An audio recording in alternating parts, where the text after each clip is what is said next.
kehidupan dalam kuburan jauh lebih panjang dibandingkan kehidupan di dunia.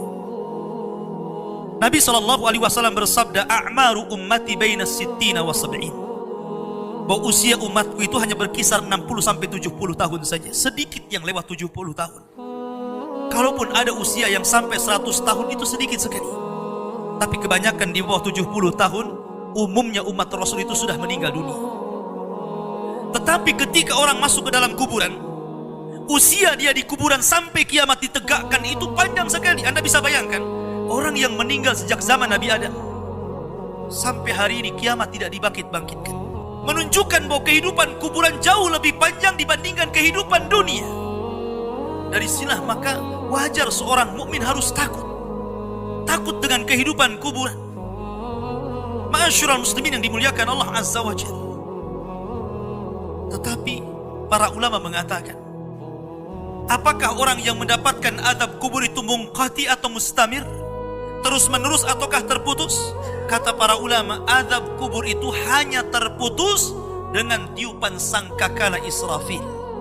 Ketika itulah Nabi SAW menceritakan bahwa Allah Subhanahu wa Ta'ala memerintahkan kepada Israfil untuk meniup sangkakala yang pertama.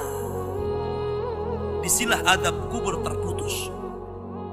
Karena ketika itu seluruh orang mati, baik orang yang ada di atas bumi atau yang ada di bawah bumi, baik kalangan jin, baik malaikat, kecuali makhluk-makhluk yang Allah kehendaki saja, semua hancur.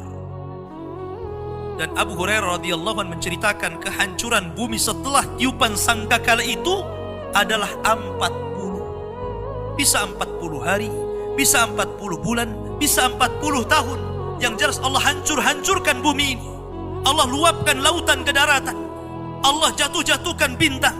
Allah hancurkan gunung sehingga seperti kapas yang dihempas angin.